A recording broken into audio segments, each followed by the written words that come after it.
Com extrema crueldade, a coroa espanhola e a Igreja Católica interpretaram a mensagem do Senhor e, sob o nome de Inquisição, conseguiram a unificação de todo o reino na fé cristã.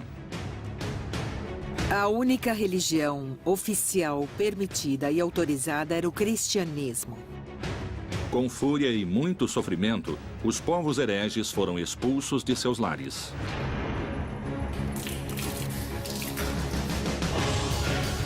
Anos mais tarde, os métodos impiedosos para a evangelização cruzariam o oceano em direção ao Novo Mundo.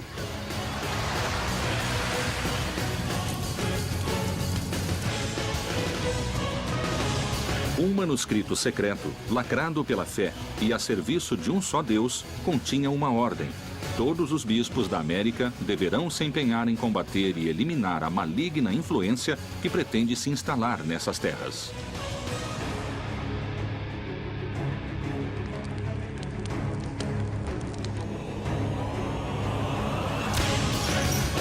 Os métodos e caminhos que forem empregados para levar a cabo essa missão apostólica não envolverão pecado. A Inquisição acabou gerando uma pedagogia do medo. A máquina de repressão religiosa e política mais temível da história chegou à América para acabar com a heresia. E como se agia? Com fogo, tortura ou queimá-los em público? Esses objetivos foram alcançados à força, com sangue e tortura? Colombo e o descobrimento da América foram a verdadeira origem da Inquisição no Novo Mundo? Terá a Inquisição inspirado séculos mais tarde o nazismo? A evangelização pela palavra, como manto de seda, encobriu a expansão e o enriquecimento da coroa espanhola.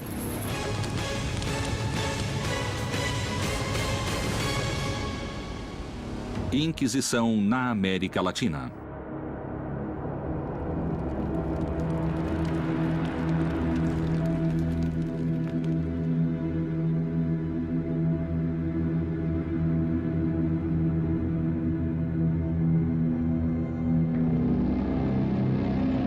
Anos antes do descobrimento da América, o Reino de Castela nomeou Frei Tomás de Torquemada como Inquisidor Geral.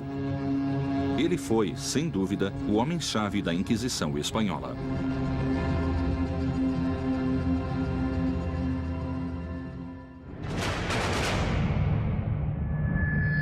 Torquemada foi o primeiro inquisidor. Um homem que não tinha limites, um homem que não tinha nenhum tipo de problemas em queimar qualquer pessoa para poder impor suas ideias.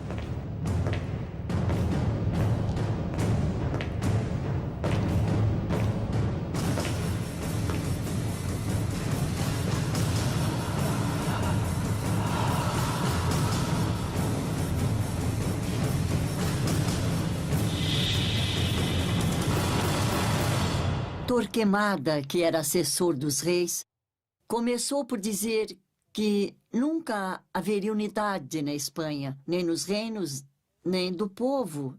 E por quê? Porque tinha de haver uma só religião.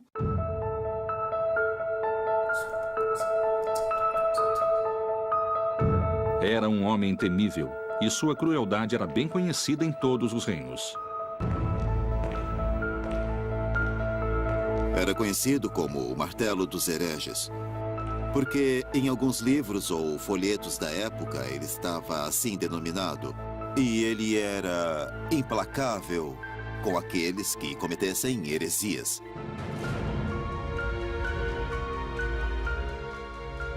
A coroa estava decidida a unificar a fé em um reino onde havia múltiplas crenças. A tarefa não seria nada simples e seria necessário agir com determinação. A única religião oficial permitida e autorizada era o cristianismo. Agora, o que houve com os judeus? Eles tiveram somente duas opções: ou emigrar para o norte da África ou para outro reino europeu, ou se converter ao cristianismo.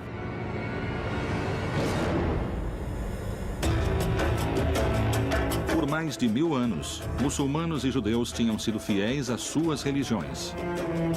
Mas, forçados pela Inquisição, se converteram ao cristianismo. No entanto, continuaram fiéis a seus costumes e rituais clandestinamente.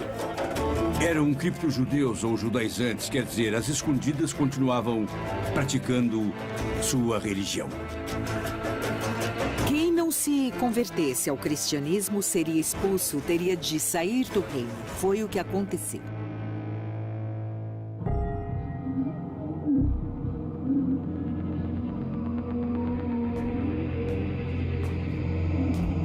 O terrível monge da Inquisição Espanhola, através de sangue, tortura e morte, conseguiu a unificação da fé e a expulsão dos hereges. E a Inquisição passou a perder força por não ter inimigos declarados. Mas o Novo Mundo traria outras ameaças à religião católica. A Inquisição que estava agonizando em Aragão foi simplesmente ressuscitada pelos reis católicos, que a encarregaram de vigiar todo o reino, cada parte do reino, para perseguir a quem se afastasse da ortodoxia.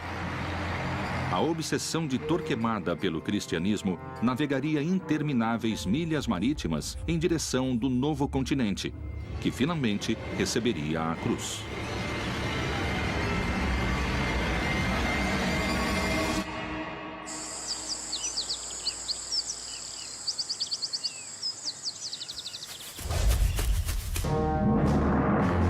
México, Lima e Cartagena de Índias foram as 3 cidades onde foram criados tribunais do Santo Ofício da Inquisição. As inquisições na América funcionaram de forma diferente, porque cada sociedade tinha ameaças diferentes. A sociedade mexicana, a sociedade limenha de Cartagena, essas sociedades que receberam o tribunal tinham ameaças e inimigos diferentes. Vamos lembrar que a justificativa da conquista do Novo Mundo se deu por sua evangelização. Então, as autoridades políticas costumavam colaborar com as autoridades eclesiásticas na repressão dos cultos andinos. As notícias provenientes da América falavam de uma terra próspera, abundante e selvagem.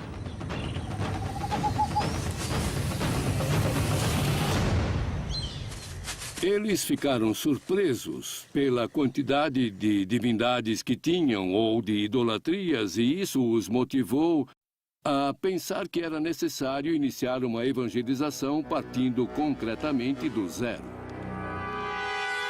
Os reis católicos ouviam histórias de nativos vivendo fora dos costumes cristãos e com cultos pagãos. Os nativos penduram peças de ouro em suas orelhas e seu nariz, e o que levam no pescoço fica se agitando e tinindo. Com os talos de uma cana de dureza inquebrantável, fazem suas flechas, mas não usam peitorais de couro. Esse parágrafo é como uma primeira foto da América. Índios pagãos com flechas que a Espanha devia evangelizar.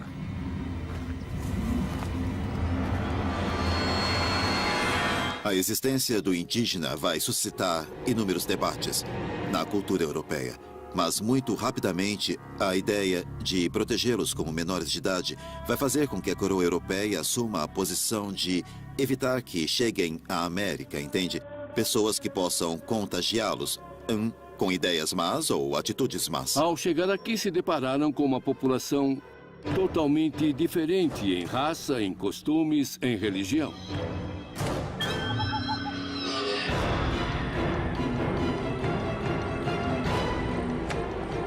Quando encontravam rituais humanos com sacrifícios humanos, isso justificava de alguma forma a conquista do ponto de vista do cristianismo.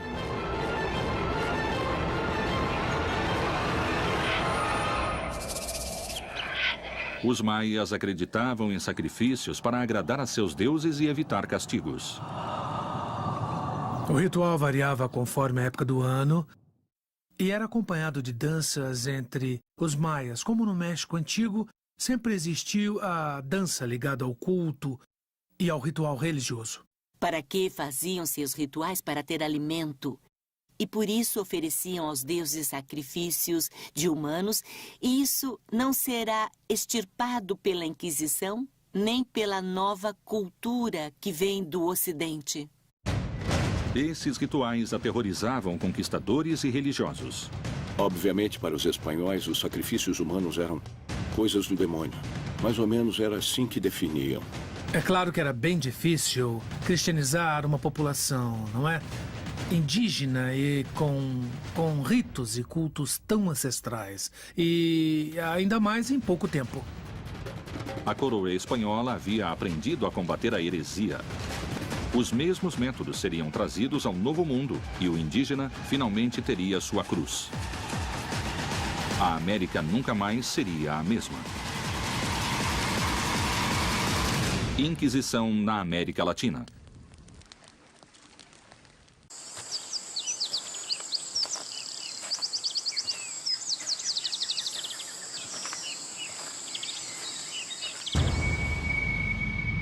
As notícias desse mundo pagão haviam chegado à Espanha e era necessário agir. Os religiosos deveriam inquirir a população indígena, investigar suas crenças e substituí-las. Foram 3 inquisições. A primeira era a monástica, a segunda a episcopal e a Inquisição do Santo Ofício, que começa em 1571 e termina em 1821 com a independência.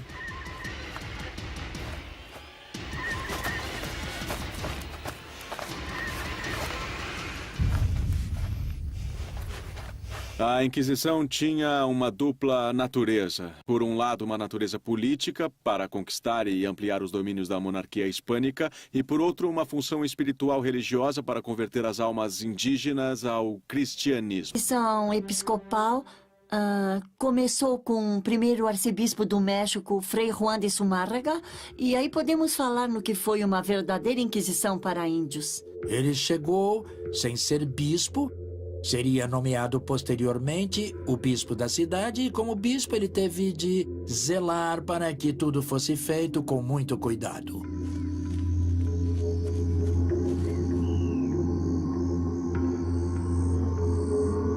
Eles eram obrigados a mudar certos comportamentos, certas práticas e principalmente a adotar as novas espanholas e cristãs, mas também era permitido que, se eles de repente errassem, porque não entendiam o evangelho, tivessem a possibilidade de voltar atrás no erro. No momento em que descobriram que eles supostamente estavam convertidos, mas que continuavam usando elementos que eram códices ou ídolos, nesse momento, os elementos se tornaram negativos e por isso deviam ser destruídos.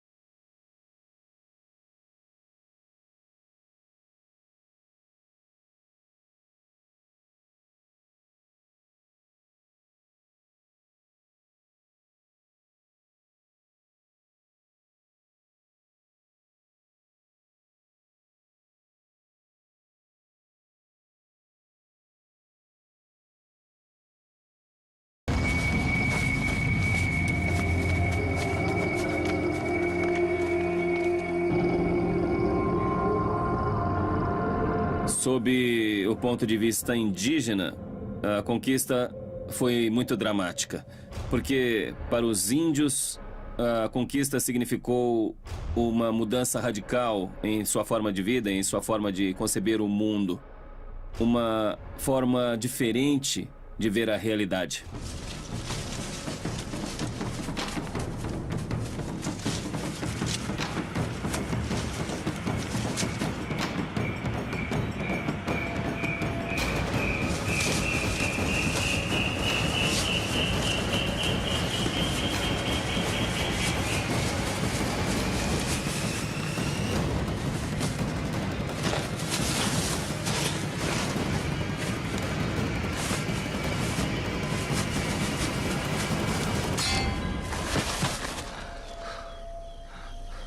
E quando eles continuaram com suas práticas consideradas pagãs, então aí entraram os inquisidores.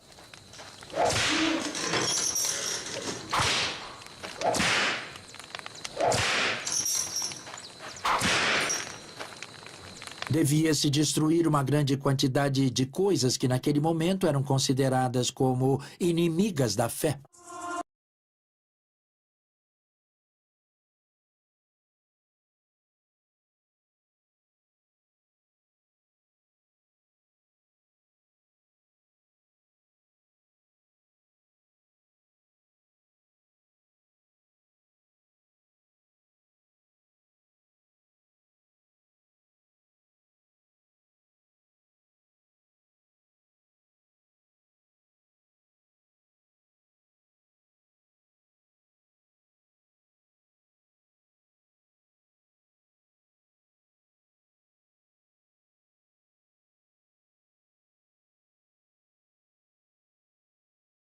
Que tinham sido utilizados para adoração aos deuses antigos, entre eles códices. Os princípios da Inquisição na América foram caracterizados por uma extrema brutalidade para com o habitante primitivo da terra. Finalmente, a coroa espanhola havia conseguido seu objetivo e cravado uma cruz no coração da América.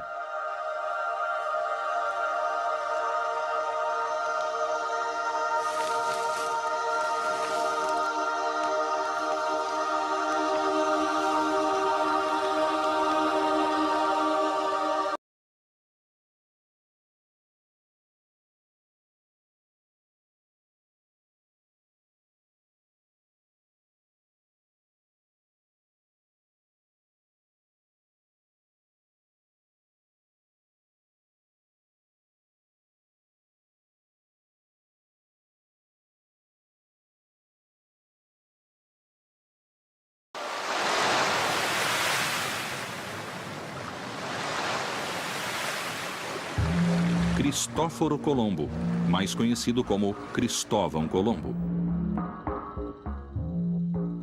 Alguns historiadores suspeitam que Cristóvão Colombo teve muito a ver com a vinda de judeus à América, escapando da Inquisição espanhola.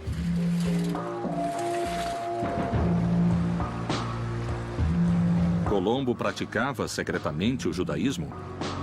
Muito se especula sobre a origem de Colombo, inclusive se ele seria um judeu ou um filho de criptojudeus, mas não. Hoje sabemos que de fato não era assim.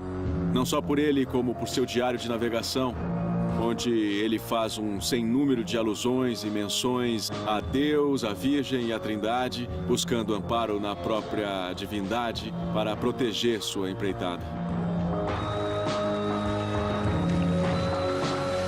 As origens de Colombo são muito questionadas. E, com certeza, os hispanistas mais cruéis negam qualquer possível origem judaica. Há muitas versões sobre quem foi Cristóvão Colombo. Entre os historiadores, cada um considera que ele nasceu em uma cidade, que ele era de pais diferentes. Pessoalmente, creio que Colombo era filho de criptojudeus. Os tribunais do Santo Ofício da Inquisição haviam avançado com força, aplicando todo o seu poder sobre os indígenas, sua cultura e sua religião. Mas um velho inimigo se instalava na América e ganhava forças: o judaísmo. Teria Cristóvão Colombo ajudado o povo judeu a escapar da Inquisição espanhola? No ano de 1492, já não tinha mais judeus na Espanha. Ou estavam convertidos ou tinham sido expulsos. Quer dizer que no momento em que Colombo empreende sua viagem, estava resolvida a questão dos judeus, foram embora ou se converteram. Em 3 de agosto de 1492, Cristóvão Colombo zarpou do Porto de Palos. Toda a sua tripulação esperava, já embarcada. O dia 10 de Ave caía no dia 2 de agosto, de acordo com o calendário judaico. Então, essa semana, como tradição, é de lamentações e não se pode empreender nada, nem nenhuma viagem. Por isso, ele saiu dia 3 de agosto e não 31 de julho, que era a data estipulada para a expulsão dos judeus. Quem ele levou, quantos levou também é uma longa história, porque nas 4 viagens que Colombo fez, sabemos que havia pelo menos 80 pessoas de origem judaica convertidas. Pensavam que, indo para a América, seriam menos perseguidos, porque a Inquisição não estava instalada. Aí, eles poderiam usufruir de maior liberdade. Estabeleceram-se em várias partes do território, clandestinamente, e, de maneira oculta, chegaram ao México e chegaram ao Peru. No fim, os convertidos ou judaizantes foram uma população que procurou refúgio na América.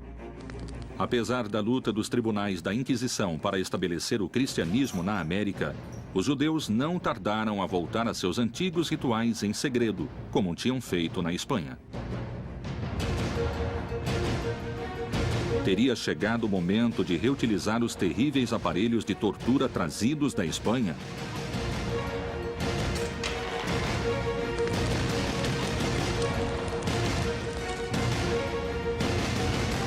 Inquisição na América Latina.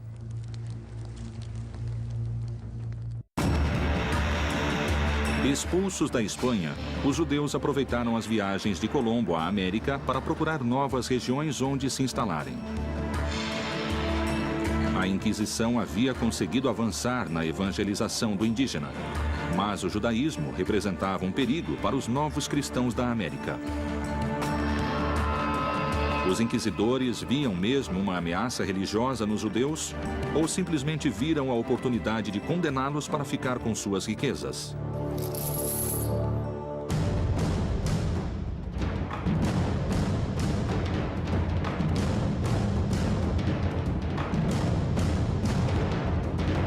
Em 1569 e 1570 foram fundados 2 tribunais de Inquisição na América, o do México e o de Lima. Para impedir a contaminação da nova e frágil fé dos índios. Para impedir que os índios, que ainda eram muito ignorantes e inocentes, pudessem ser contaminados por ideias e crenças heterodoxas. Neles foi depositada a confiança de preservar a população americana da influência nefasta, como se achava, da heresia judaica que havia tomado tanta importância no curso do século XVI. O judaizante era o judeu que, por razões de conveniência, se deixou batizar, mas que, no fundo, rendia culto à Torá e a todas as instituições judaicas. Para frear o inimigo judeu do catolicismo, a Inquisição exigia pureza de sangue católico. Na América, só se aceitará a cruz.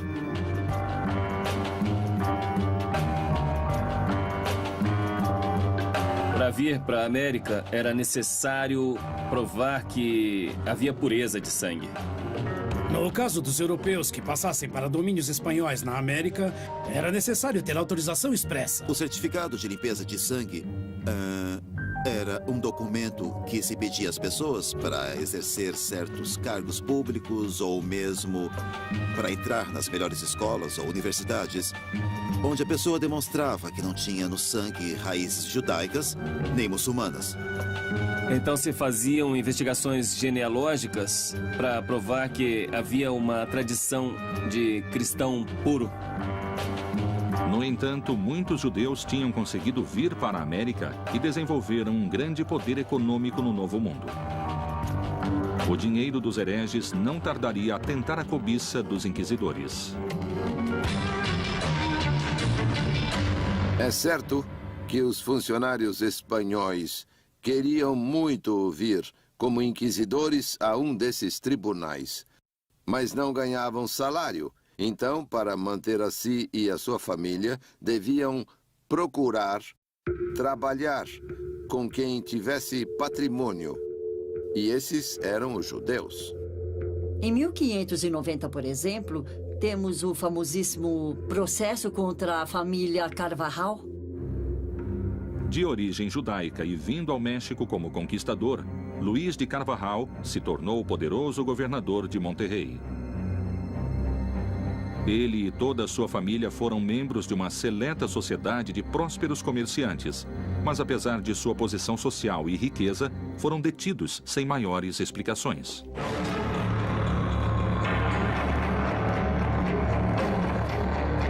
Luís de Carvajal, o Velho, governador de Nova Leão, foi implicado na medida em que era o patriarca, o chefe de uma família na qual a maioria dos membros era judaizante. Quando uma pessoa era detida, não sabia por que era detida. Era levada a uma cela, onde era mantida por várias semanas. Foi perseguido, interrogado, foi acossado e julgado, porque se temia que ele também fosse judaizante, mas isso nunca foi comprovado. A família Carvajal se estabeleceu na cidade do México e no norte da Nova Espanha, em Torreón, até que foram denunciados e trazidos, a certa altura, à cidade do México para responder ao processo e, finalmente, foram acusados e processados. Luís de Carvajal, além de ser governador de Monterrey, foi um próspero comerciante. Os bens eram sistematicamente sequestrados pelo tribunal. Um dos maiores rendimentos que a Inquisição tinha era a partir do sequestro dos bens, quando se dava o início dos processos. Pois bem, quando uma pessoa era denunciada e a Inquisição tinha por bem começar um processo independente de a sentença considerar a pessoa culpada ou inocente, etc., procedia-se imediatamente ao sequestro dos bens da pessoa.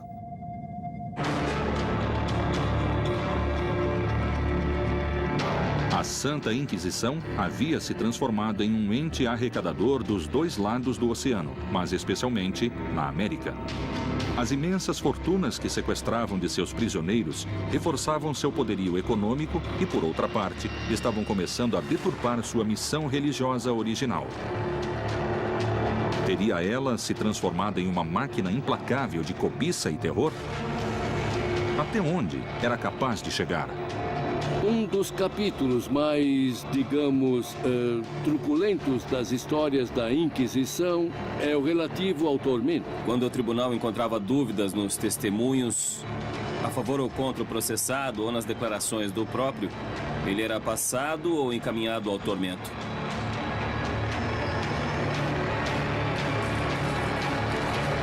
Eram feitos vários interrogatórios, eram colhidas várias declarações nas quais se podia recorrer à tortura.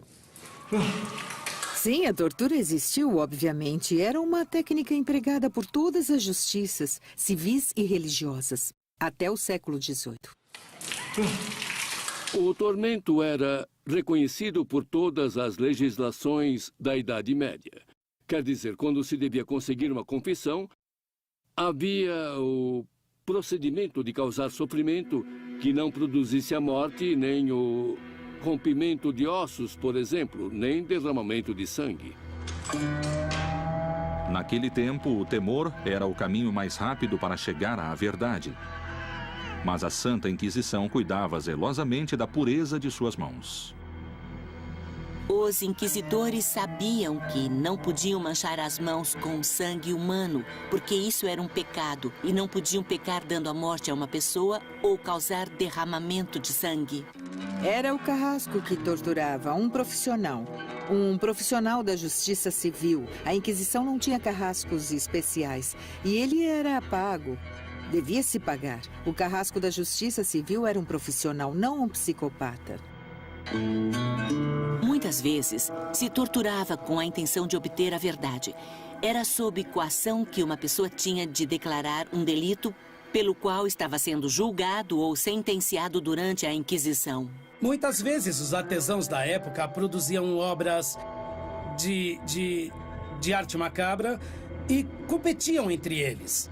Aquele que chegava a inventar algo realmente terrível era implicado, era acusado de ter feito algo tão macabro que só poderia ser com a ajuda da mão do diabo. E esse era torturado por sua própria criação. O tormento significava justamente a ideia de mortificar a carne para extrair a pureza. E para extrair a pureza, os tribunais do Santo Ofício da Inquisição utilizavam métodos engenhosos e certeiros. O chamado potro era o primeiro elemento a ser usado para infligir sofrimento. Era a primeira forma de levar a cabo a obtenção de uma confissão. A pessoa era obrigada a se deitar sobre um estrado de madeira e começava a ser esticada com sucessivas voltas de uma roda. As extremidades assim puxadas produziam, dessa forma, uma dor intensa. Uma volta, 2 voltas, nos braços e nas pernas. Não se podia ir além de 6 voltas. Era proibido. Devia-se parar. E muitas vezes, se o carrasco se excedesse e não tivesse cuidado no manejo da corda, podia cortar as articulações dos pulsos, dos pés ou da cintura e provocar lesões graves que podiam levar à morte da pessoa sofrendo o tormento. A aplicação do tormento a uma pessoa trazia consequências inesperadas a seus familiares. No passado, a cada tortura que se infligia às vítimas, os familiares teriam de pagar pelo serviço. É uma coisa incrível, não? Era a última chacota perpetrada contra os condenados. O governador Carvajal morreu em 1595 na prisão por causa das dolorosas torturas recebidas e o resto da família dele pouco depois na fogueira.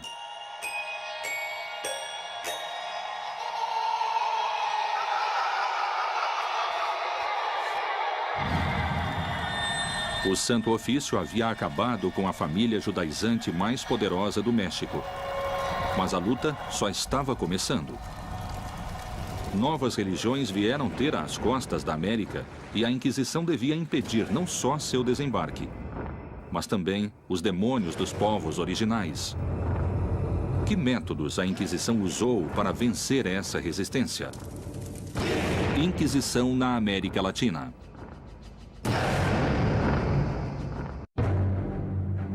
Enquanto no México a Inquisição se ocupava de impedir o judaísmo, outras religiões chegaram à costa do Peru pelo Oceano Pacífico. Em uma corrida contra o tempo, era necessário reforçar a presença da Inquisição em Lima para proteger a fé católica. Buscava a Inquisição afastar os inimigos da Espanha e suas religiões? Temiam a perda do terreno religioso? Ou talvez a perda do território conquistado? Perigava a cruz ou o ouro?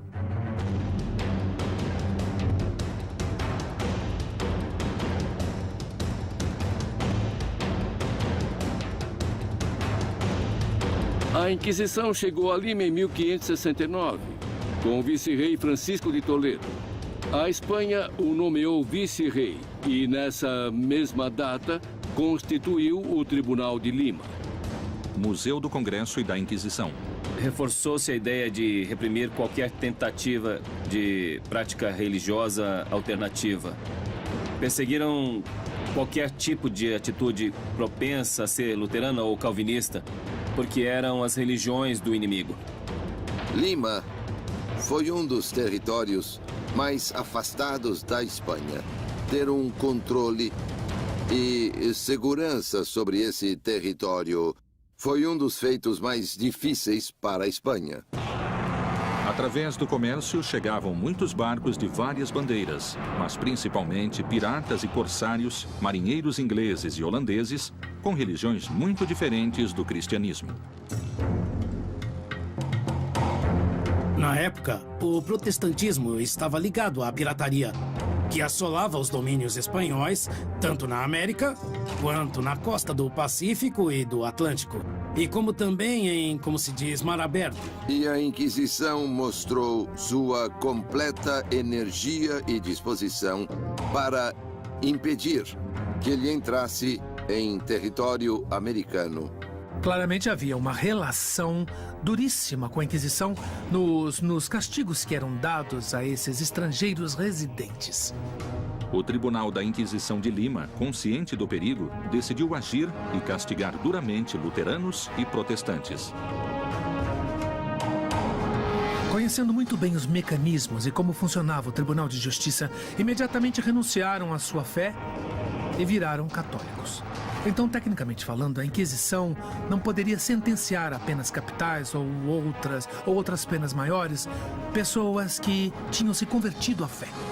O fogo sempre foi um fator importante em todas as religiões, desde que o homem é homem. O fogo é o que queima, que purifica, que faz o pecado desaparecer. No período que vai de 1570 a 1600, houve uma sequência de 46 processos dirigidos a estrangeiros. A grande maioria deles com acusações de luteranismo. O primeiro processado foi um francês chamado Mateus Salado. Salado é a forma castelhana do que devia ser Salade, mas o nome que aparece é Mateus Salado.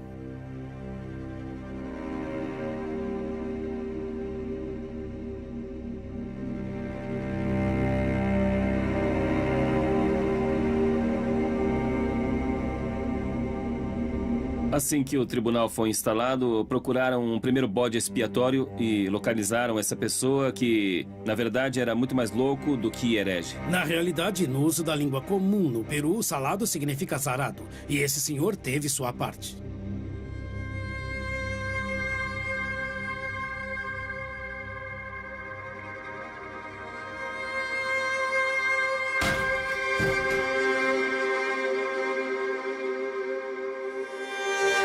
Era uma pessoa, um humilde marinheiro ou ex-marinheiro, com escassa formação em questões de teologia, e foi bastante fácil, não é? E poder culpá-lo de luteranismo. E efetivamente começaram a engendrar o suposto espírito de herege de Mateus Salado.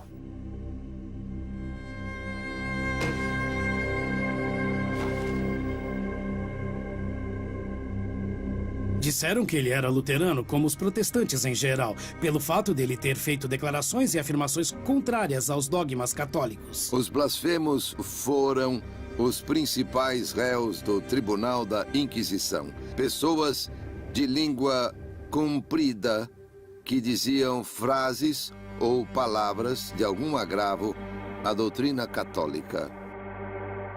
Mas esse senhor era um tanto extravagante porque vivia numa huaca. Nós peruanos chamamos de huaca os antigos oratórios de adobe, geralmente na costa. A huaca, que hoje em dia leva o nome dele, podia-se ver o mar e, eventualmente, podia ser um espião dos piratas franceses que assolavam a costa do Pacífico. A condenação de Mateus Salado tem muito de política. Política ou religiosa, a lenda de Mateus Salado foi a ferramenta necessária para atemorizar e represar a propagação de outras ideias perigosas para o reinado espanhol. De alguma maneira, se vê que o caso de Mateus Salado é um tema paradigmático para servir de exemplo à população sobre as pessoas que ousaram questionar a ordem estabelecida, a ordem do Estado e da Igreja nesse momento. Ele foi processado e convidado a se retratar, mas como de maneira nenhuma se retratou, foi enquadrado na acusação de perseverar na heresia e foi condenado à morte. Ele foi executado no primeiro auto de fé celebrado pela Inquisição de Lima em 1573. Os inquisidores acreditaram que queimando Mateus Salado purificariam a fé católica e que a ameaça protestante em Lima desapareceria.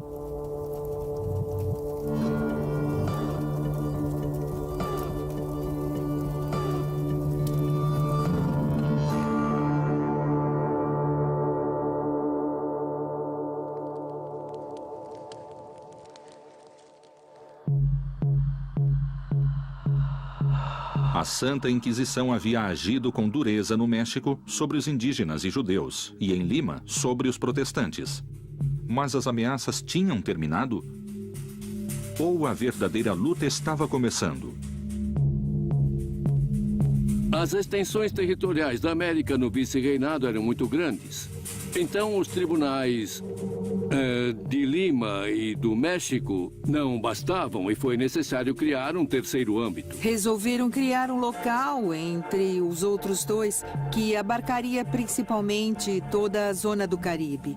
Para tanto, a sede da Inquisição de Cartagena teria jurisdição sobre o Panamá, Cuba, Venezuela e outros países próximos.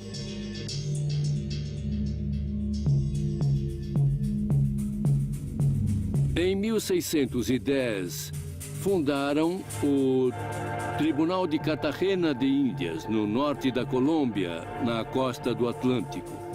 Cartagena vai se converter na porta de entrada da população escrava destinada às minas de Antioquia. Cartagena era o principal porto negreiro da América, e aí o Santo Ofício tinha uma tarefa difícil. Escravos africanos, piratas e comerciantes europeus traziam crenças e costumes muito perigosos para o catolicismo. Cartagena, a partir do final do século XVI, vai se converter no principal mercado escravagista no Caribe continental. Já a população africana, de diversas origens, vinha de áreas entre o Senegal e Angola e era muito numerosa. A chegada do africano a Cartagena trouxe novas crenças e costumes que a Inquisição tentaria perseguir. Os espanhóis começaram a se dar conta de que alguns grupos de escravos negros se reuniam e levavam a cabo certo tipo de atividades que se chamaram sabás, que para a religião católica e para os brancos espanhóis eram ritos de bruxaria.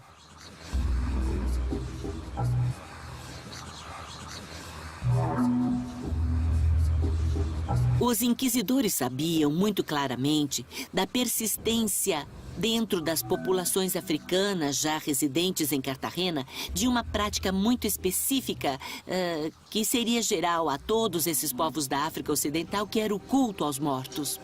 Mas muito depressa as influências africanas chegariam aos espanhóis residentes em Cartagena. As mulheres espanholas de Cartagena encontraram nas mulheres africanas serviços e rituais mágicos na arte do bem-querer. Então a Inquisição aceitava esses novos conhecimentos ou os combateria com fogo e tortura? Paula de Aguiluz era uma mulher muito especial, muito singular. Ela foi comprada por Joan de Aguiluz. Joan de Aguiluz era uma figura muito interessante porque ele era o prefeito das minas de cobre na região de Santiago de Cuba, no oriente da ilha. Ela vai viver um processo particular de adoção de diferentes tradições mágicas e religiosas que vão fazer dela um personagem muito particular. Ela começou a realizar uma série de práticas de magia amorosa, em particular, qualificadas como feitiçaria. Ela foi acusada de fazer feitiços e malefícios para que seu amo fosse condescendente e carinhoso para com ela, para lhe dar presentes e tratá-la bem. Mas o problema é que a esposa dele ficou enciumada com essas preferências e afetos dele pela escrava. E ela, com outros vizinhos, seriam os primeiros a acusá-la de práticas de bruxaria. Inclusive, os inquisidores acreditavam em seus poderes, acreditavam em sua capacidade de cura, acreditavam nos poderes que ela havia acumulado e em seus conhecimentos para curar. De alguma maneira, ela se tornou médica, podemos dizer, de cabeceira do bispo da Catedral de Cartagena. Sua popularidade e sua influência foram tais em Cartagena que os inquisidores a interrogaram sem detê-la, independente de suas respostas. Ela conseguiu deixar o Santo Ofício com medo. Os inquisidores perguntaram: você tem alguma ligação com o demônio para fazer essas coisas que faz? E ela disse: não conheço esse diabo que estão me falando, nunca tratei com ele. Mas se vocês têm tanto medo dele, e se esse personagem é inimigo de vocês, inquisidores, Eu vou querer ser amiga dele porque me interessa muito ser amiga do inimigo de meus inimigos. A chegada dos tribunais de Inquisição na América e seu empenho religioso foi um marco divisório na fé de indígenas e espanhóis. A Santa Inquisição, em nome da fé, tinha açoitado com sua cruz os indígenas da América e só um milagre poderia aproximá-los a esse novo Deus trazido de tão longe.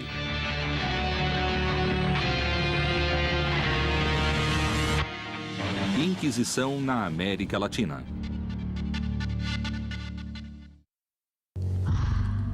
A Inquisição havia arrasado o povo indígena, destruindo seus objetos de adoração. Como o índio açoitado se aproximaria de seus carrascos? Poderiam índios e brancos unir-se sob uma mesma religião? Já tinha terminado a conquista através da guerra e da primeira evangelização. No entanto, muitos indígenas se convertiam, talvez sem muito convencimento, até que em 1531, uma expressão de Deus em forma maternal mudou tudo. O sucesso histórico da evangelização do México tem como protagonistas a velha Espanha, a jovem América, o bispo inquisidor Frei Juan de Zumárraga e um índio chamado Juan Diego. Frei Juan de Zumárraga e Juan Diego vieram na mesma época.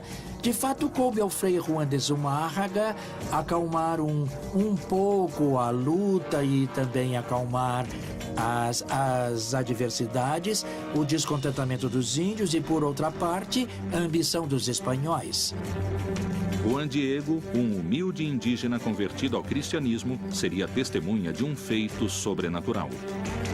Juan Diego tomou o caminho da cidade do México e teve de passar pelo lado oeste do Cerro Tepeyac. De repente, em uma área abandonada, ele ouviu uma voz feminina falar com ele junto com um canto de pássaros e com um bom curioso, subiu ao alto da montanha e aí ele viu uma mulher e falou com ela com todo respeito em língua indígena. A curiosidade de Juan Diego o teria levado ao Cerro Tepeyac, onde os astecas haviam construído um santuário. É certo que naquele lugar, anos antes, havia construído um oratório à deusa Tonantzin, a mãezinha, como a chamavam os índios, mas era só isso. Depois de muitos anos, a mãezinha dos indígenas, essa jovem mulher, teria reaparecido. Seria a visão da antiga deusa do Cerro Tepeyac uma feliz coincidência para ajudar a evangelização dos astecas? Por outra parte, a aparência com que ela se apresenta era de Tecuatlaxupi, que significa a mãe de Deus por quem se vive. Os espanhóis, ao ouvirem língua nahuatl, Tecuatlaxupi, procuraram algo parecido foneticamente e usaram a palavra Guadalupe, que era uma população de perto de Cáceres, na Espanha. Fica a ideia de que a Virgem de Guadalupe poderia ser a mãe protetora dos indígenas, a quem se pode pedir favores e que intercede por eles ante o novo Deus, para que aos poucos o aceitem como único Deus. Os astecas chamavam sua deusa feminina de Tonantzin, que significa Nossa Mãe. Os conquistadores retomaram esse nome porque lhes pareceu conveniente aos propósitos da fé católica, em cuja doutrina Maria é a mãe de toda a criação. Há deuses que são semelhantes ou a quem se dá o poder de fazer atividades iguais, e foi acontecendo uma combinação de rituais e de ritos para que, dessa maneira, surgisse uma convivência e uma aceitação da religião cristã por parte dos indígenas. Os astecas tinham várias deusas da terra e todas elas eram consideradas como a mãe do povo. Uma das deusas mais influentes era Coatlicue, a deusa que dava a vida e a morte, que era a guia do povo mexica. Os deuses eram representados de maneira antropomórfica, ou seja, eles continham elementos humanos e elementos animalescos e elementos próprios. Os espanhóis deram outro sentido à figura de Guadalupe, utilizando em sua vestimenta símbolos da dualidade da religião asteca. Coatlicue dava vida, mas também atirava. As duas faces da mãe dos mexicas foram representadas no vestido da Virgem de Guadalupe. O vermelho e o sol, que significam a vida, e o azul do manto e a lua, que assinalam a morte. Então toda essa simbiose se reflete no caráter dos deuses. Foi um processo longo, pelo qual até hoje podemos ver, mesmo pelo rosto das pessoas, a presença do indígena, de seus ritos e de suas formas de crença e cosmovisão. Tanto a Virgem Maria como Coatlicue tinham ficado grávidas de maneira milagrosa. As duas haviam parido o salvador de seu povo e, principalmente, as duas eram as protetoras de seus devotos. Após a aceitação por parte dos astecas dessa aparição, nasceu o culto à Virgem de Guadalupe, identidade do México e da América Latina. A Virgem de Guadalupe foi instaurada na Nova Espanha como um elemento de coesão para que os indígenas crescem na religião cristã, para que aceitassem e adotassem essa religião como sua e também como elemento que daria a eles identidade. O milagre da Virgem de Guadalupe uniria o espanhol e o índio sob uma mesma fé. Esse fato marca o começo da devoção a uma imagem católica por parte do índio americano. De alguma maneira, fica manifesto que essa imagem iria unir agora o indígena juntamente com o espanhol. Sem mais sacrifícios humanos. É por isso que Santa Maria de Guadalupe e Juan Diego tiveram um papel tão importante para a evangelização desta terra. A imagem de uma jovem mulher no Cerro Tepeyac havia conseguido então a união de dois mundos antagônicos.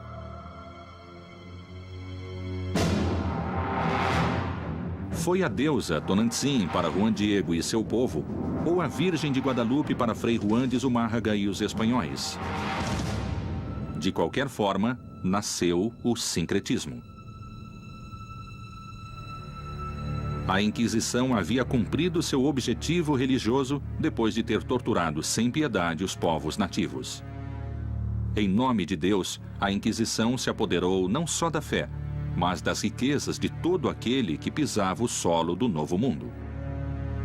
Estando tão longe dos reis católicos, teria a Inquisição sido contagiada pela ambição dos conquistadores? Os conquistadores acharam grandes riquezas no território latino-americano. Boa parte do que motivou a exploração interior do território foram os mitos como o de Eldorado e a busca de grandes riquezas que iam achando pela frente. A Inquisição não é tema de fácil explicação, porque foi uma instituição surgida em outro mundo, na Europa, há muitos séculos, com objetivos religiosos e de imposição de uma religião dominante e também com motivos políticos, interesses sociais, de expansão de territórios. Enfim, era uma instituição complexa. Qual era a verdadeira missão do Santo Ofício na América? Proteger e expandir a religião? Ou, em hábitos de monge, cuidar dos interesses econômicos? Se a crise na Espanha fazia a expansão da coroa perigar, era necessário orar por ele? Ou, ao contrário, confiscar bens que permitissem prolongar seu poder? Em muitos casos, a perseguição religiosa, no que correspondeu ao vice-reino do Peru, significou também um ato de colonização, um ato de expropriação de territórios.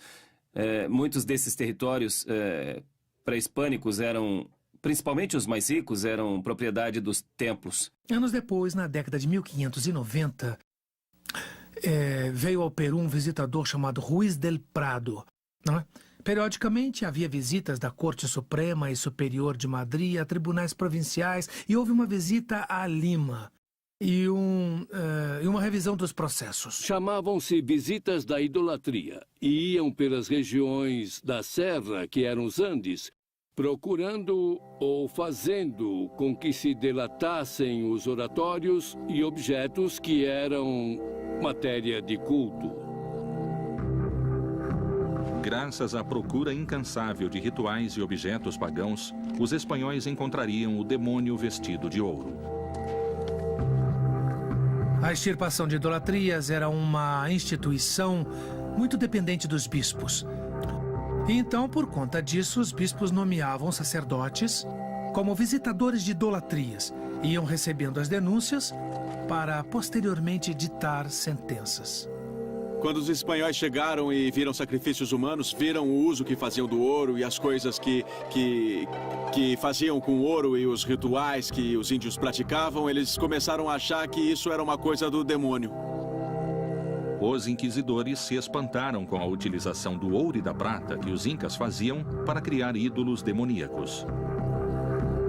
Como no México, alguns peritos sustentam que em Lima encontraram o próprio diabo nos ídolos religiosos.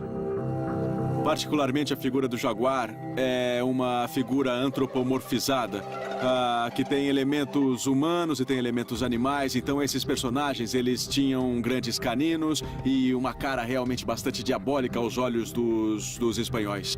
Os incas tinham grande habilidade no trabalho do ouro e da prata e chegaram a um grau de perfeição admirado no mundo todo. Tinham domínio da metalurgia, eles tinham um domínio bastante especializado que obviamente cativou os espanhóis.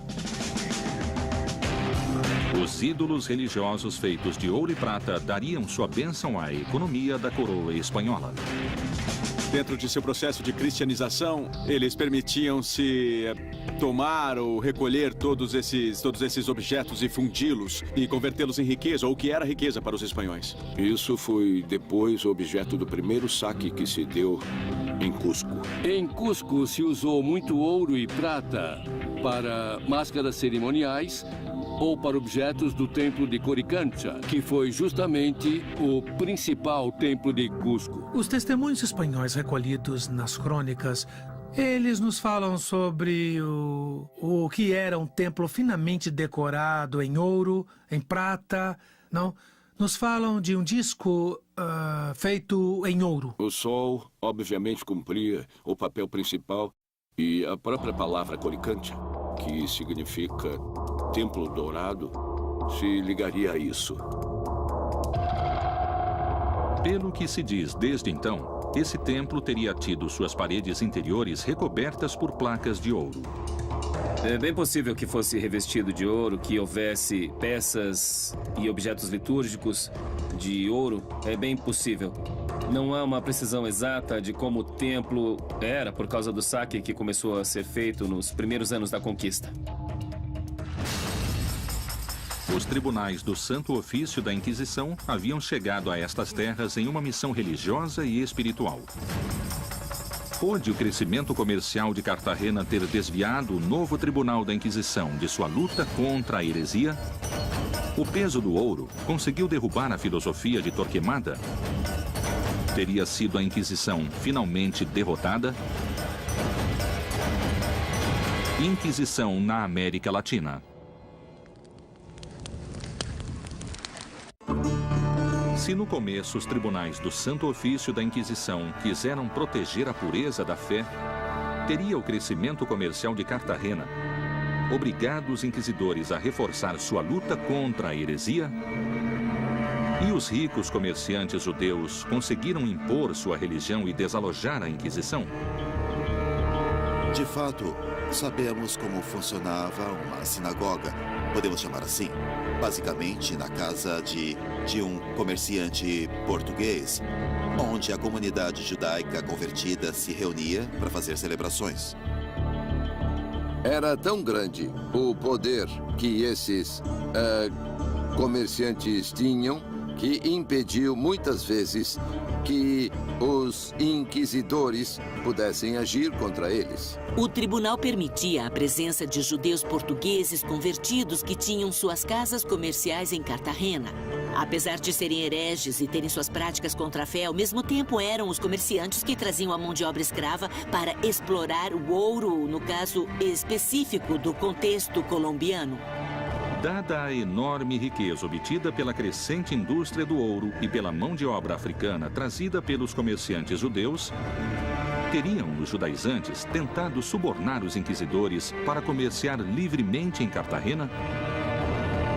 Ao contrário, os inquisidores elaboraram estratégias de sedução, de aliança, de proximidade com os judaizantes, para receber deles benefícios, favores e dinheiro dados a eles por baixo do pano para parar suas investigações, para passar informações que podiam preveni-los quando o tribunal ia agir contra eles. Nesse momento, os inquisidores de Cartagena foram muito prudentes em não julgar os grandes comerciantes negreiros. Fossem eles judeus ou judaizantes, como eram chamados, fossem eles protestantes, porque eram eles que traziam mão de obra para a exploração do ouro.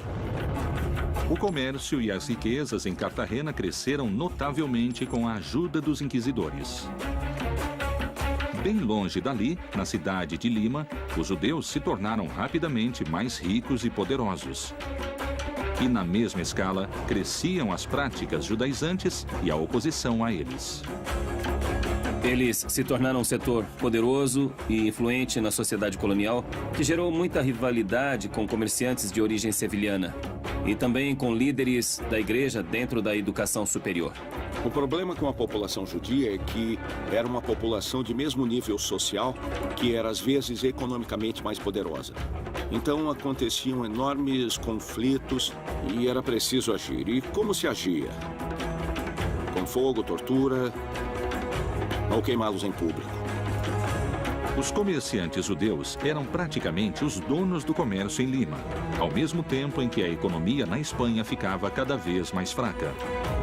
Os judeus tinham poder no âmbito comercial antes de serem expulsos da Espanha. A Espanha estava vivendo uma crise econômica e reduziu os recursos para os trabalhos do tribunal. E, nesse sentido, os membros do tribunal tinham de pensar em obter dinheiro para continuar seu trabalho. O Santo Ofício começou a vigiar os judeus por seu crescimento. A Inquisição havia detectado um plano secreto. Em Lima, no ano de 1635, houve um processo que se chamou a Grande Cumplicidade. A Grande Cumplicidade foi um processo descoberto pela Igreja Católica, no qual um grupo de portugueses de origem judaica propunha justamente a independência do país, apoiando-se na frota holandesa. E certamente uma conspiração da comunidade judaica para apoderar-se do comércio do vice-reinado do Peru teria consequências políticas nefastas para a Espanha. Do ponto de vista do domínio do vice-reino, com certeza. Para frustrar os planos da Grande Cumplicidade, cerca de 300 pessoas foram detidas e interrogadas pelo Tribunal da Inquisição. Teria acabado a ameaça para o Santo Ofício de Lima? E a Inquisição teria apenas interesse religioso em deter os judaizantes dessa cumplicidade? Ou terá existido uma motivação econômica? Podemos dizer que a Inquisição também tinha outros interesses. E esses interesses, obviamente, eram monetários. Contra comerciantes judeus que tinham patrimônio, foram feitos todo tipo de confisco do capital, do dinheiro, das mercadorias que eles possuíam. Ou seja, foram retidas suas principais fontes de recursos. Mas chegou a haver tal quantidade de processados e detidos que tiveram de aumentar o número de celas da Inquisição. Tiveram de multiplicar, alugar casas vizinhas, para poder deter todos os processados e todos os suspeitos de delito de ser judaizante.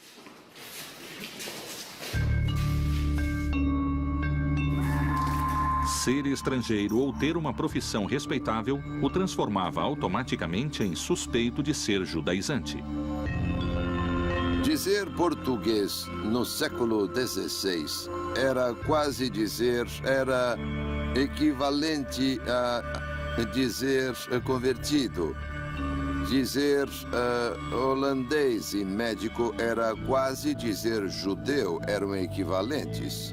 Foram presas várias pessoas, desde o reitor da Universidade de São Marcos até muitos médicos, professores, clérigos, muitos comerciantes, todos eles envolvidos na grande conspiração contra o Império Espanhol. Pouco a pouco, a Inquisição foi caindo em excessos, porque, entre outras coisas, requisitavam os bens dos réus e passavam às mãos do tribunal. Então era, às vezes, um negócio lucrativo. Em função da crise econômica na Espanha, a Inquisição teria se afastado de sua missão original para sobreviver.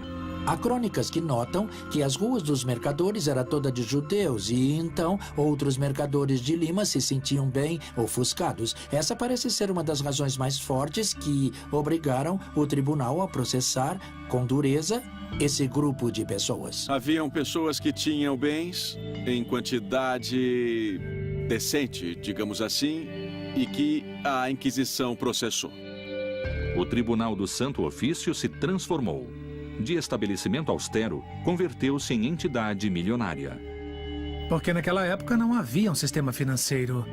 E mesmo que fosse a instituição da igreja ou alguma outra corporação, como era a Inquisição, podia se emprestar parte de seu capital a comerciantes, fazendeiros, etc. E isso acontecia com toda certeza. A igreja se aproveitou da situação para perseguir de maneira indiscriminada todo aquele que fosse português de origem convertida, ou também chamado cristão novo, para, por um lado, reprimir esse fim, mas também para expropriar os seus bens. E essas aquisições de bens vão ser tão grandes e vão ser tão bem administradas que vai perdurar o seu funcionamento por todo o tempo. Dali para frente, estamos falando de quase 1,5 séculos depois do processo da Grande Cumplicidade. Os inquisidores, graças às propriedades dos judeus, chegaram a ser, segundo se diz, tão ricos quanto os reis. A Inquisição considerou os judeus como seus inimigos e séculos mais tarde o nazismo adotaria esses mesmos conceitos. Teria sido esta parte da história a semente do antissemitismo mundial? Teria a Santa Inquisição inspirado Hitler e o nazismo? Inquisição na América Latina. O Santo Ofício da Inquisição buscou se expandir em várias regiões da América e assim evitar que o judaísmo se instalasse.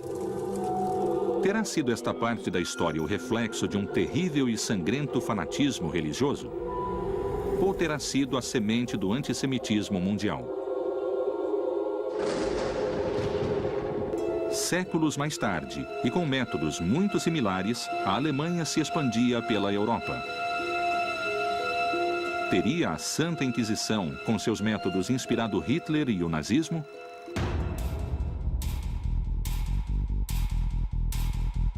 Os judeus representaram um inimigo tanto para a fé católica quanto para a economia da monarquia. Não só foi um perigo pela introdução e pela difusão da religião hebraica, como também pelo poder econômico que concentrava. 500 anos mais tarde, Hitler retomou essas ideias e todo o nazismo, porque não podemos pensar em Hitler sozinho. Nunca houve um senhor que convenceu os demais a fazerem as coisas. Sempre há uma cabeça.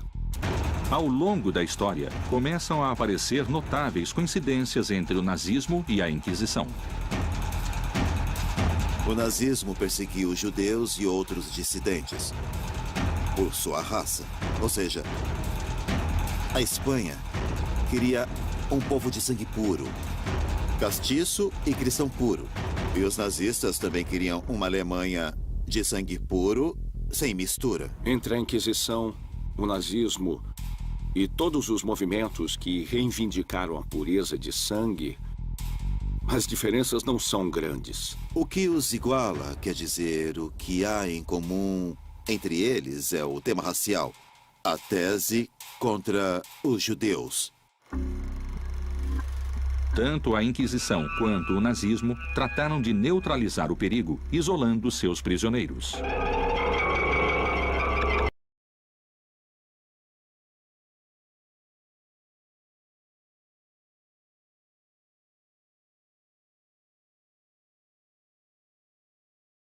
De idolatria, ou de serem pessoas importantes das idolatrias. Aí os padres jesuítas administravam esse colégio e se encarregavam de um trabalho exaustivo com eles. Era praticamente um centro de reclusão. Na pobreza, na miséria das celas dos tribunais da Inquisição, muitos enlouqueceram e acabaram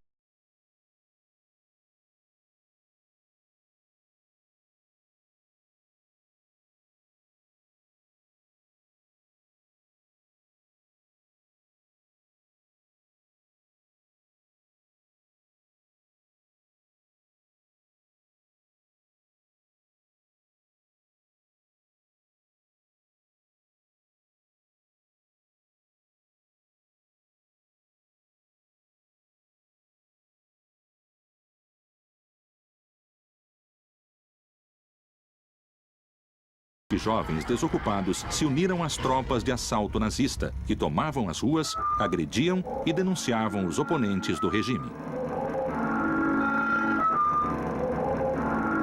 A Inquisição gerou uma pedagogia do medo em todo o mundo hispano-americano. E a delação foi uma dessas armas. Tanto a Santa Inquisição como o nazismo sabiam que o medo lhes traria uma importante quantidade de colaboradores. Durante a época do vice-reino, a Inquisição se serviu de um sistema que se chamou os Familiares do Santo Ofício. Era um sistema muito organizado e muito formal, onde indivíduos de vários grupos sociais apoiavam a Inquisição e traziam declarações, testemunhos ou gravavam acusações. E não era só isso, mas também diziam que para salvar a sua alma, qualquer pessoa devia ir à Inquisição e delatar a si mesma. E mais, todos os inquisidores, todos os comissários, todos os familiares teriam uma recompensa espiritual. Colaborar com a Inquisição garantia recompensas tanto no céu quanto na terra. Se fossem familiares ou tivessem qualquer cargo na Inquisição, não iriam ao purgatório nem ao inferno, mas diretamente para o céu. O benefício dos familiares era que, quando alguém fosse processado, esses senhores se converteriam em donos de todos os bens dos processados. Esse familiar teria direito entre 5% e 25% dos bens daquela pessoa que era considerada culpada. Vamos imaginar a possibilidade de ficar com metade do que o outro tem simplesmente por ir anonimamente e contar a alguém uma coisa que supostamente viu por uma janela no escuro. Era um belo negócio.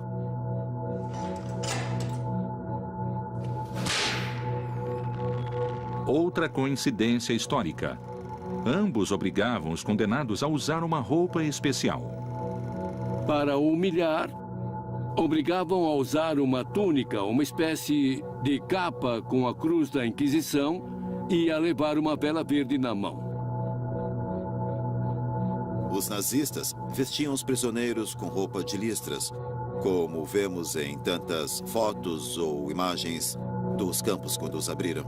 Entre o nazismo e a Inquisição, a diferença é muito sutil. Há séculos de distância, com certeza, e formas de operar diferentes, mas é igual.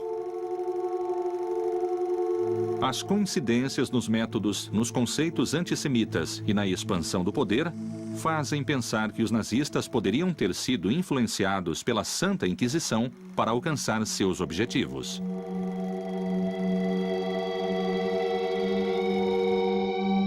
Após sua passagem para a América e a cristianização do indígena, 5 séculos mais tarde a Igreja Católica pediria perdão. Quais foram os ensinamentos e as consequências da Inquisição nestas terras? A Inquisição, com certeza, conta em sua história com grandes injustiças e excessos. É impossível negar. Nos últimos anos, João Paulo II emitiu uma mensagem na qual pedia perdão pelos famosos chamados pecados da Igreja, entre os quais incluía as perseguições pela Inquisição. Após 500 anos do descobrimento da América, a Igreja Católica realizaria o maior exame de consciência de toda a sua história. O Papa reconheceu que houve abusos, reconheceu que houve faltas de compromisso, reconheceu que houve omissões, mas não por parte de todos. No entanto, deve-se reconhecer. E sugeriu a criação de uma comissão para estudar profundamente quais foram esses erros. Quais foram os abusos ou omissões no passado, para que não voltem a acontecer e para que a Igreja possa se sentir também orgulhosa e digna do que é. Não só retificar, mas pedir perdão pelos excessos e equívocos históricos que foram cometidos. O olhar atual da Igreja sobre a Inquisição na América está situado em um passado com valores sociais próprios de outras épocas. É certo que, com a perspectiva do século XXI, hoje existe a noção de direitos humanos. Ninguém pode ser perseguido por suas ideias e crenças, mas não era assim na época moderna, nem na Idade Média, quando pertencer à comunidade da Igreja era o que dava sentido à pessoa, ao indivíduo. Era parte da realidade a obrigação de permanecer fiel a um credo, que era o credo católico. Deve-se compreender que era outro momento da história. Surpreendentemente, a Santa Inquisição no México era percebida naqueles anos com um significado muito diferente do atual. Nos 3 séculos de vice-reinado, não houve um só levante popular contra a Inquisição. Quer dizer que as pessoas aceitavam que a Inquisição existisse. Era parte da realidade. Mas o conformismo social, calar-se, calar a pessoa, isso sim é muito mexicano. Não discordar abertamente, evitar o enfrentamento, preferir ficar quieto. Nunca se sabe. Assim foi com a Inquisição no México. O povo nunca se rebelou contra a Inquisição, nem na Europa, nem aqui. Possivelmente, muitas das tarefas levadas a cabo pela Inquisição tenham passado despercebidas pelo povo da Nova Espanha. As pessoas, talvez acostumadas ao temor, só se preocupavam pelo que pensariam os outros, não com a própria consciência. Quando se lêem jornais ou fatos de destaque da Nova Espanha, se vê neste dia foi justiçado um espanhol. Pouco a pouco, a decadência política da Inquisição no Velho Mundo traria mudanças.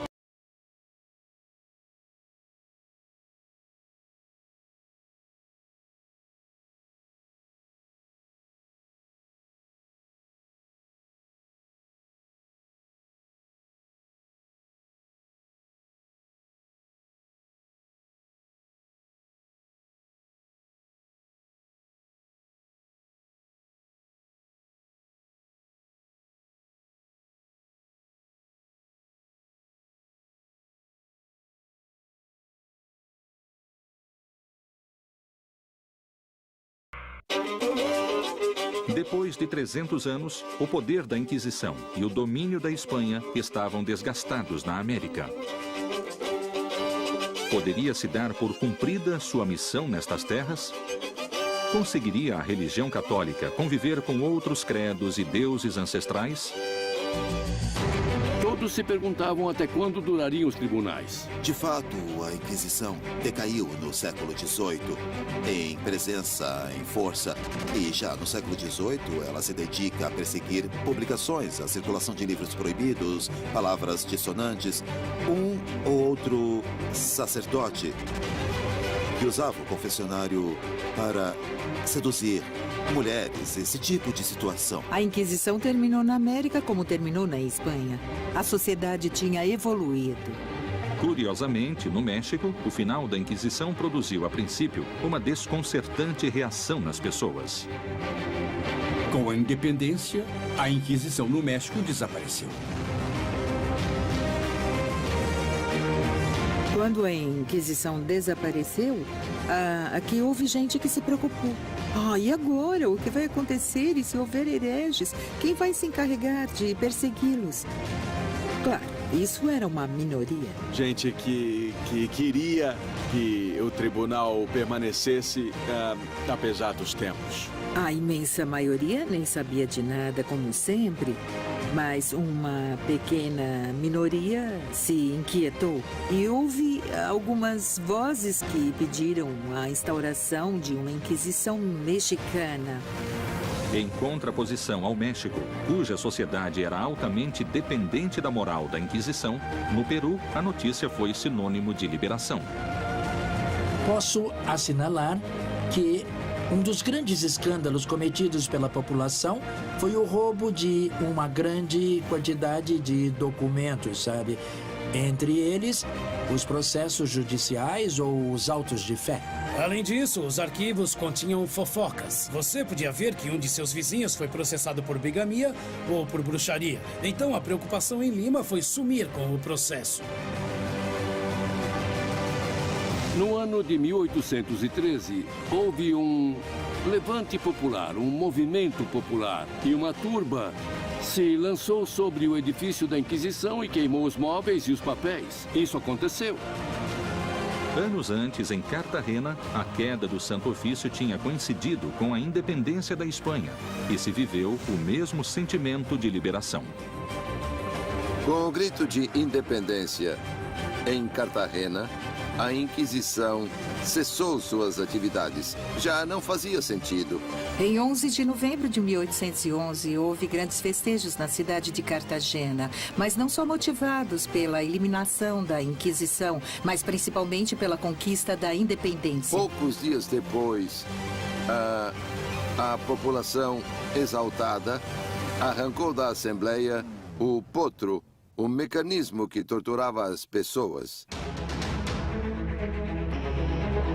Esse mecanismo de tortura representava a mais intensa repulsa na população e, no centro da praça, o queimaram. O povo se dirigiu ao átrio da catedral, onde se achavam todas as tabuletas que continham os nomes dos réus condenados ao longo de 200 anos e as destruíram por completo. Os tribunais do Santo Ofício estavam esvaziados para sempre e seus elementos de tortura foram destruídos. Paradoxalmente, a Inquisição desaparecia, mas tinha alcançado seu objetivo de cristianizar a América. A Inquisição foi talvez a única instituição do vice-reino que cumpriu seus objetivos, que era manter a pureza cristã na América. A aceitação da fé católica foi global em toda a América Hispânica, isso podemos afirmar. O catolicismo se expandia na América. Mas teria a cruz conseguido afastar em definitivo os ídolos pré-colombianos ou eles sobreviveram ao fogo? A América é o território de uma experiência única e singular, que é a formação de uma religiosidade sincrética, mestiça. O habitante primitivo destas terras havia suportado na carne, em nome da cruz, muita crueldade e a destruição de sua cultura. Apesar disso, jamais renunciou a seus deuses e crenças. A resistência dos povos indígenas na América é uma das realizações mais extraordinárias que já se viu na luta para manter sua memória e sua identidade no mundo. A presença da religiosidade andina acabou se fundindo com os cultos católicos e temos atualmente na América uma religião sincrética mais do que uma religião católica. As várias religiões, a católica, também elementos hebraicos, judeus, mas também as religiões africanas e as religiões pré-hispânicas tradicionais se fundiram de modo excepcional no âmbito popular.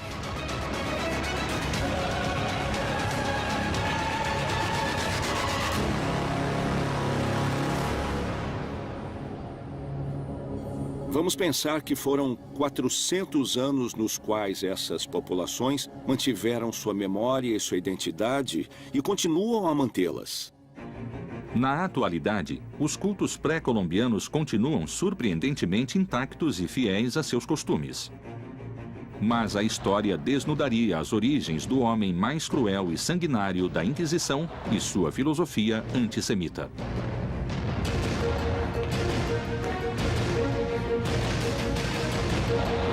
Torquemada foi o primeiro inquisidor. Sua origem era de uma família judia convertida há muitos anos. Frei Tomás de Torquemada, o martelo dos hereges, se encarregou de queimar os escritos e tudo o que revelasse sua origem judaica, até os pertencentes à sua avó, uma judia convertida. Torquemada considerava sua ascendência hebraica uma mancha que o envergonhava. Seu repúdio a tudo o que não fosse católico não acabaria em seu túmulo e seria transmitido a estas terras.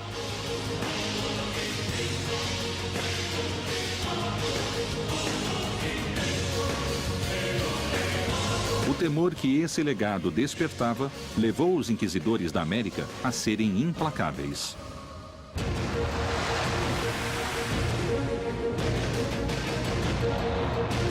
Os povos originários da América foram testemunhas da chegada do homem branco e sua cruz. Uma única religião seria permitida no Novo Mundo. À força, com sangue, tortura e morte, o catolicismo se havia instalado para sempre. A cruz havia sido cravada com firmeza no Novo Mundo. Não se trata mesmo de se justificar, mas de reconhecer que se equivocaram, que deviam ter ficado mais perto do Evangelho. Até hoje, se cita um velho dito popular daquela época. Ninguém escapa do tribunal da Inquisição. Até morto, ele o castigará.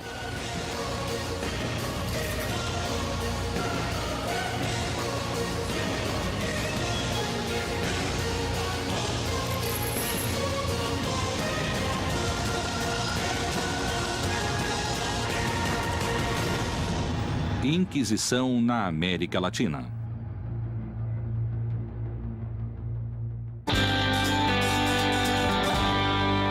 De protegê-los como menores de idade, vai fazer com que a coroa europeia assuma a posição de evitar que cheguem à América, entende? Pessoas que possam contagiá-los, com ideias más ou atitudes más. Ao chegar aqui, se depararam com uma população totalmente diferente em raça, em costumes, em religião.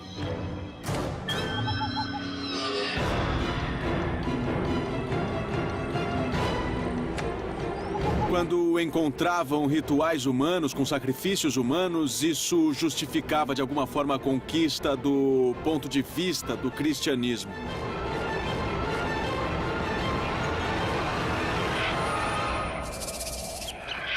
Os maias acreditavam em sacrifícios para agradar a seus deuses e evitar castigos.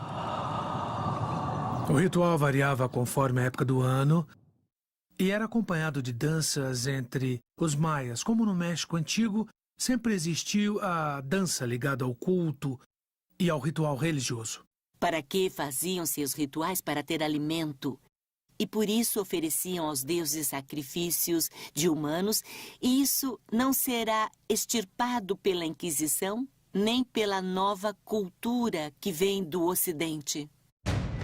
Esses rituais aterrorizavam conquistadores e religiosos. Obviamente, para os espanhóis, os sacrifícios humanos eram coisas do demônio. Mais ou menos era assim que definiam. É claro que era bem difícil cristianizar uma população, não é? Indígena e com ritos e cultos tão ancestrais. E ainda mais em pouco tempo. A coroa espanhola havia aprendido a combater a heresia. Os mesmos métodos seriam trazidos ao Novo Mundo e o indígena finalmente teria sua cruz. A América nunca mais seria a mesma. Inquisição na América Latina.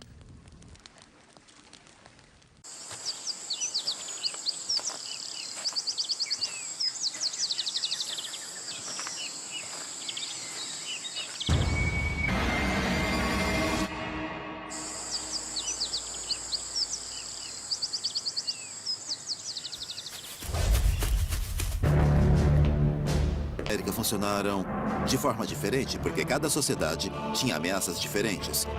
A sociedade mexicana, a sociedade limeña de Cartagena, essas sociedades que receberam o tribunal tinham ameaças e inimigos diferentes. Vamos lembrar que a justificativa da conquista do Novo Mundo se deu por sua evangelização. Então, as autoridades políticas costumavam colaborar com as autoridades eclesiásticas na repressão dos cultos andinos. As notícias provenientes da América falavam de uma terra próspera, abundante e selvagem.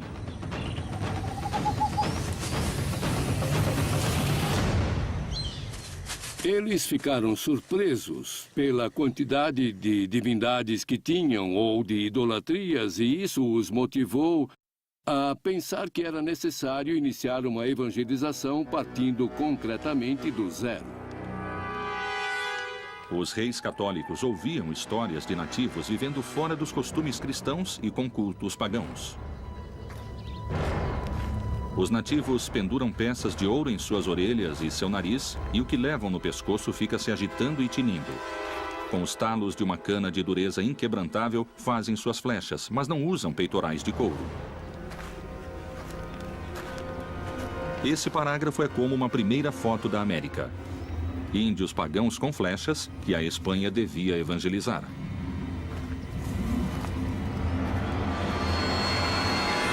A existência do indígena vai suscitar inúmeros debates na cultura europeia, mas muito rapidamente a ideia... A coroa estava decidida a unificar a fé em um reino onde havia múltiplas crenças. A tarefa não seria nada simples e seria necessário agir com determinação. A única religião oficial, permitida e autorizada era o cristianismo. Agora, o que houve com os judeus?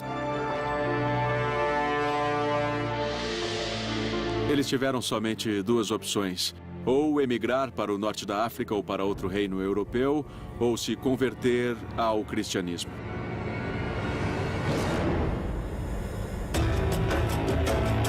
Por mais de 1000 anos, muçulmanos e judeus tinham sido fiéis às suas religiões. Mas, forçados pela Inquisição, se converteram ao cristianismo. No entanto, continuaram fiéis a seus costumes e rituais clandestinamente. Eram cripto-judeus ou judaizantes, quer dizer, as escondidas continuavam praticando sua religião.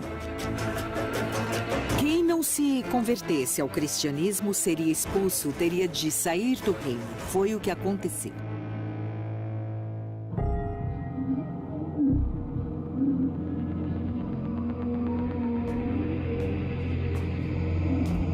O terrível monge da Inquisição Espanhola, através de sangue, tortura e morte, conseguiu a unificação da fé e a expulsão dos hereges. E a Inquisição passou a perder força por não ter inimigos declarados. Mas o Novo Mundo traria outras ameaças à religião católica. A Inquisição que estava agonizando em Aragão foi simplesmente ressuscitada pelos reis católicos, que a encarregaram de vigiar todo o reino, cada parte do reino, para perseguir a quem se afastasse da ortodoxia. A obsessão de Torquemada pelo cristianismo navegaria intermináveis milhas marítimas em direção do novo continente, que finalmente receberia a cruz.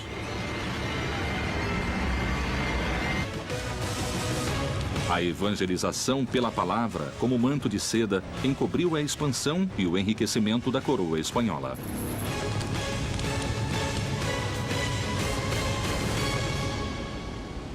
Inquisição na América Latina.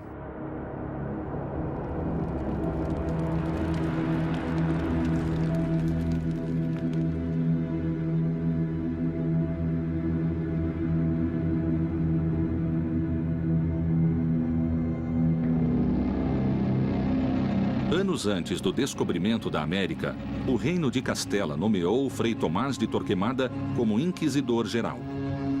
Ele foi, sem dúvida, o homem-chave da Inquisição Espanhola.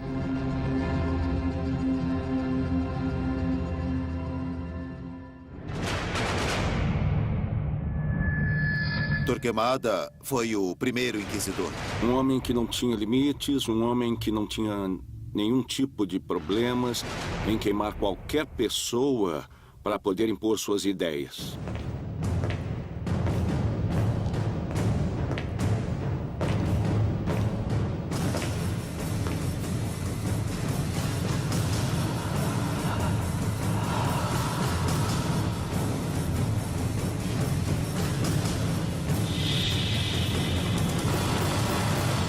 Torquemada, que era assessor dos reis, começou por dizer que nunca haveria unidade na Espanha, nem nos reinos, nem do povo. E por quê? Porque tinha de haver uma só religião.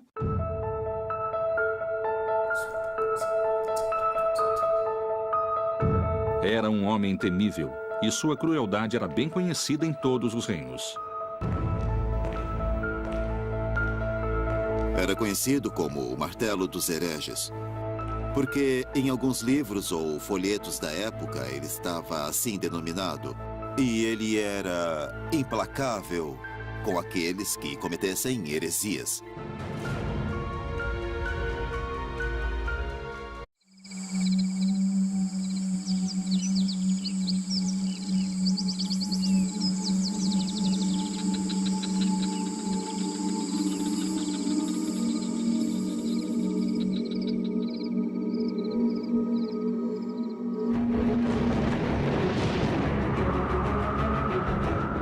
Com extrema crueldade, a coroa espanhola e a Igreja Católica interpretaram a mensagem do Senhor e, sob o nome de Inquisição, conseguiram a unificação de todo o reino na fé cristã.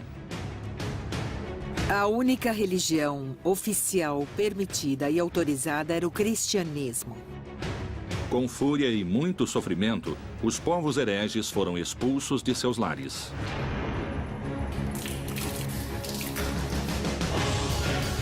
Anos mais tarde, os métodos impiedosos para a evangelização cruzariam o oceano em direção ao Novo Mundo.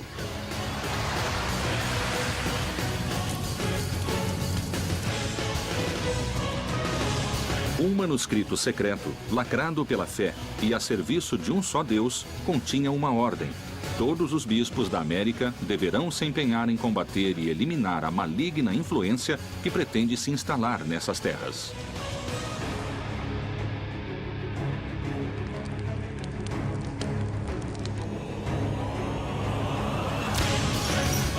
Os métodos e caminhos que forem empregados para levar a cabo essa missão apostólica não envolverão pecado. A Inquisição acabou gerando uma pedagogia do medo. A máquina de repressão religiosa e política mais temível da história chegou à América para acabar com a heresia. E como se agia? Com fogo, tortura ou queimá-los em público? Esses objetivos foram alcançados à força, com sangue e tortura? Colombo e o descobrimento da América foram a verdadeira origem da Inquisição no Novo Mundo? Terá a Inquisição inspirado séculos mais tarde o nazismo?